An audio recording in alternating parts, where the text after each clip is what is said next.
Not a real lawyer. I'm what? You're not a real lawyer. University of American Samoa, for Christ's sake? An online course?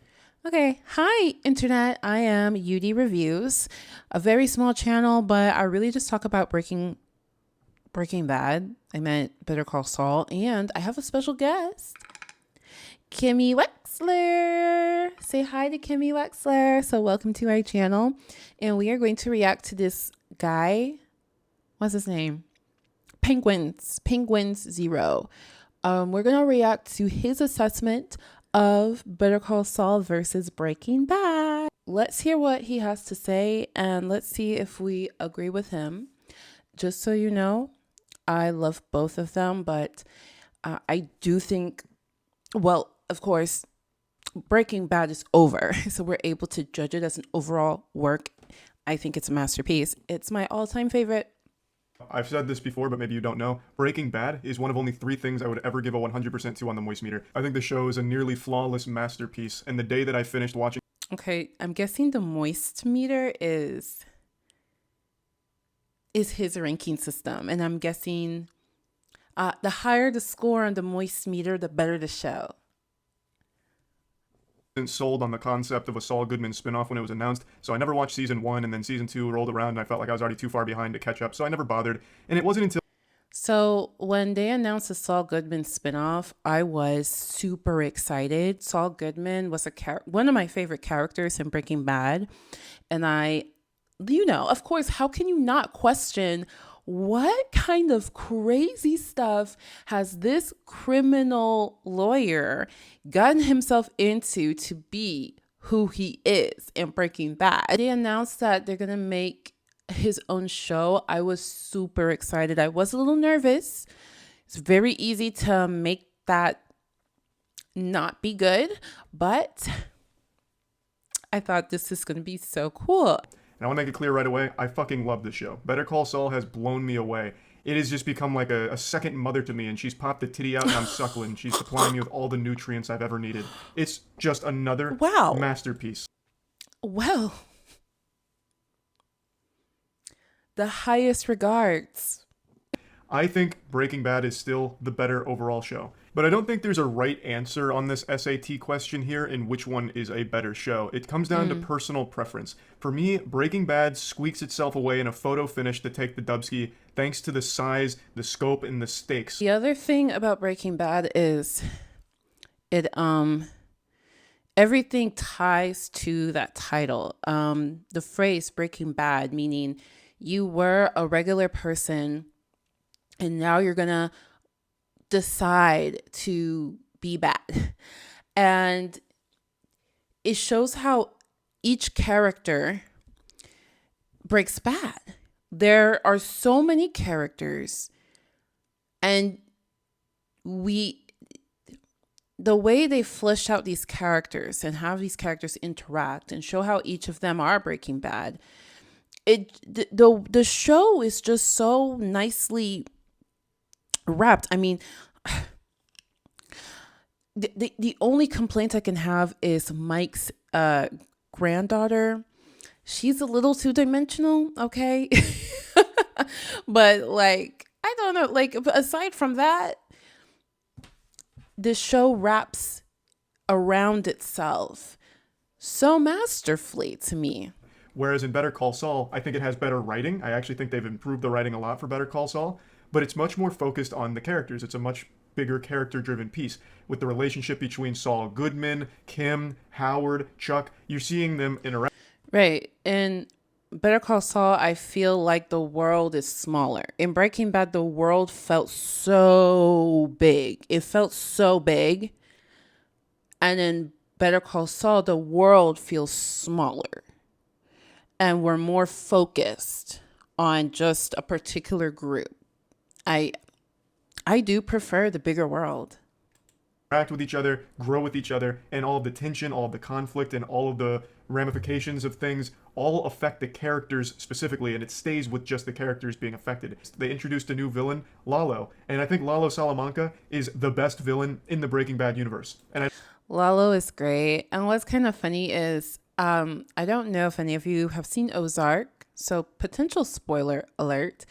But I remember in one of the seasons of Ozark when we're introduced to Navarro's nephew. And I was like, are you supposed to be Lalo? Because he's introduced later on, right? Like he's a character that's introduced late. The nephew of, a kingpin. Who just wants to take over, just wants like to have some more control over the family business, and just is so annoying, just always getting in our way. Right? He's handsome.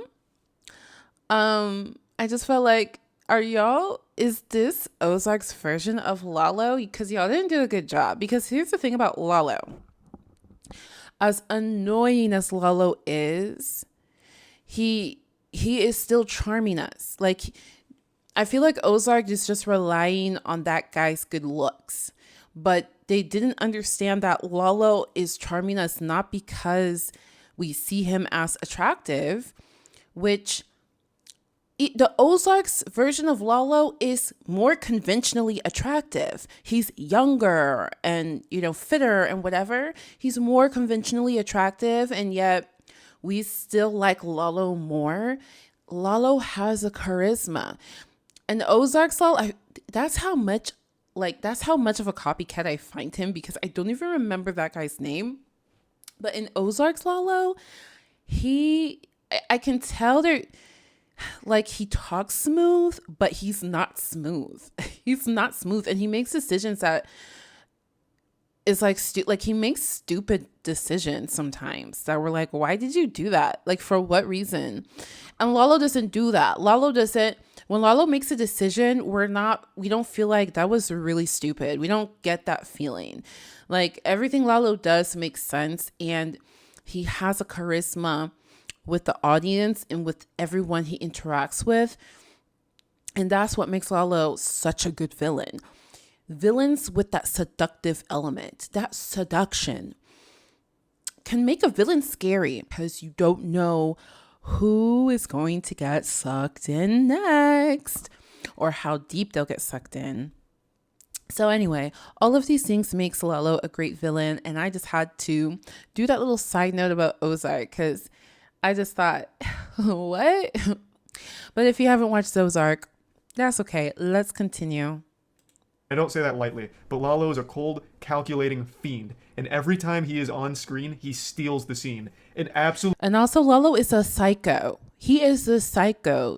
And note for real life, if you ever meet somebody who says, I don't need much sleep, I only need like maybe 1 or 2 hours to sleep, that's enough. That person is not normal, and they're not okay. Well, Saul's doing some sketchy shit. How is Kim gonna react? He's still trying to get his approval from his brother, Chuck. How's he gonna react to what Saul's just done? Is he gonna... By the way, this guy has really good eyebrows. I wish I had his eyebrows. We are watching a character-driven piece. It's just very different in its tone. Right. In Breaking Bad, what Walt's doing affects the cartel. It affects Madrigal. It affects his family. It affects his in-laws. It affects the police force. It affects everyone. Like, it affects everyone, like on every tier of the chain. It affected freaking the whole city, the whole town. It's affecting people overseas in Europe. Like, it's affecting everything Walt does. Like, the number of people who are deceased because of Walter White. And we know, and because we've seen Breaking Bad, we know that it can affect more than what we've seen in Breaking Bad. Right? So that mystery element isn't there. That mystery element of how far does it go, it's not there. Few areas. But there are certain things about Better Call Saul that I think Breaking Bad just does better. For example, I think Jesse is a better secondary character than Kim. I think Kim is great in Better Call Saul, don't get me wrong. I think she is a fantastic character. And again, these aren't even characters that can really be compared. It's apples to oranges. They're just completely different. But since this whole video, I just want to compare the shows together, I figured... Yeah, it's weird to compare Kim Wexler to Jesse Pinkman because they're completely different and have completely different like purposes to the main character. But yeah, I can see how you would feel Jesse is a better secondary character. I don't necessarily feel that way. I feel like it's so apples to oranges that I literally cannot compare them. And I don't see one as better than the other whatsoever. But I can see how, in an artistic sense, Jesse is better. He represents innocence. He represents so much that Kim Wexler, she doesn't represent that. Kim Wexler at most represents like being good at your job and being good at being on the straight and narrow, I guess. But Jesse Pinkman, he really represents innocence and youth, and often looked at as a son figure, and how and the trauma that Jesse goes through is so impactful, and it just brings a lot of, the dichotomy is so severe and brings so much tension that ripples into everything else, right? Like the tension between Jesse and Walt doesn't just stay between them, and it doesn't just affect like a couple of other characters, but it literally ripples out into the world. And of course, Jimmy and Kimmy don't do that. Like they got married, like they're working together. So I can see how you would feel like, well, Jesse's a better secondary character because it just makes the show even deeper and richer. But as far as just looking at the character, like as is, like just the character, I don't like one better than the other. He's got to be the saddest character in television history. Nothing good ever happens to him that lasts longer than 30 minutes. I swear to God, someone must have gathered all 8 Dragon Balls and made a wish just to curse Jesse for life. His story, his character arc is just a depressing train wreck that you can't look away from. I don't know why I gotta compare the show to Ozark, but I think Jesse is more comparable to Ruth from Ozark than Kim Wexler in Better Call Saul. Don't you think? Both of them start... I would agree with that. I think Nacho is way more comparable to Jesse than Kim. by making some bad choices. And as a result of these bad decisions, they suffer. If there wasn't Breaking Bad to compare this show to, I would consider Better Call Saul my nearly flawless masterpiece. The same way I view Breaking Bad, I would view Better Call Saul that way. I don't know. If there was no Breaking Bad, would I view Better Call Saul the same way?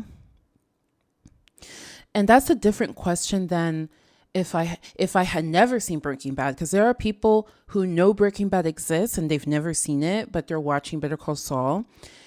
And even then, like, I feel like the beauty of Better Call Saul is that you know that this is a prequel. If this was not a prequel, if this was just completely standalone, I probably wouldn't have it would probably be now that I start watching it. I wouldn't have watched it from season 1 because I'll be like, what is this? Who cares? Like there was no excitement. What made me start watching Breaking Bad is that it begins with some excitement. And I know there's people who are like, oh, like at first, like it looked like it would be exciting and then they got really bored. But for me, like if Breaking Bad did not have the first episode that it had, I wouldn't have watched Breaking Bad. I would not have watched Breaking Bad. I would have no reason to go through the boring parts. But even though I didn't think, there was rarely a time I found Breaking Bad boring, mostly because I was very interested in the story because you got me with that hook. But Better Call Saul doesn't have that. Like Better Call Saul doesn't have that hook. It doesn't have that hook, and it's a slow burn. It's a slow burn. In fact, there was even a moment like during Better Call Saul where I kind of like just took a break from it. I don't know. Maybe I was busy or something or depressed. Or I don't know. But I just was like, I don't really care right now. Like it was taking too long for me. So, but I have to agree with everything that he said. Like it's well written, well shot, good character development. It has all these elements. But if it was a standalone, I would not rank it as high as I do now because I'm ranking it also based on the fact that it's a prequel. But that's just me. I think he's just a bit more of like a deeper character, which makes sense since Better Call Saul is much more of a character-focused piece as opposed to Breaking Bad. I think both shows are absolutely amazing. But again, like I said, I do very, very slightly... I have to agree that I just feel like in Better Call Saul, like understanding what's going through the characters' minds is more difficult than it was in Breaking Bad. In Breaking Bad, I mean, there are people... To this day, there's still people who like didn't get certain things.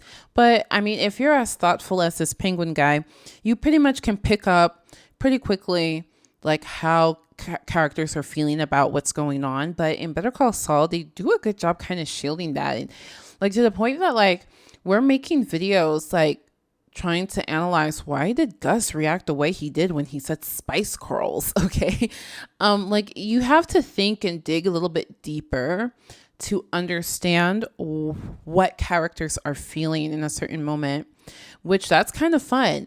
For some people, I guess some people don't like that, but obviously for us thinkers that are watching like reviews and analysis videos every day almost, that's fun. And that has actually made the show quite a lot of fun. Okay, cool. Thanks for watching that with me, y'all.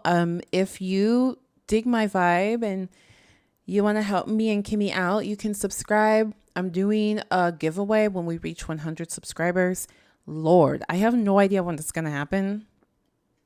Maybe it'll never happen. But regardless, me and Kimmy will still be here. If you like the video and you think more people should see it, give it a thumbs up. That way it starts showing up in other people's recommended feeds, and then people click, and then we start having a cool gang in here, because then more people will leave a comment about what they think, and then we can have like a whole community of people making theories and stuff about break.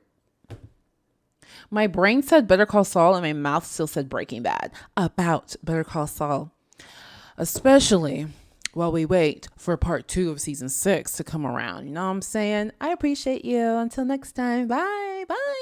You don't slide into it like a cheap pair of slippers and then reap all the rewards. I thought you were proud of me. I was. When you straightened out and got a job in the mailroom, I was very proud. So that's it then, right? Keep old Jimmy down in the mailroom because he's not good enough to be a lawyer. I know you. I know what you were, what you are. People don't change. You're Slippin' Jimmy. And Slippin' Jimmy I can handle just fine, but Slippin' Jimmy with a law degree is like a chimp with a machine gun. The law is sacred.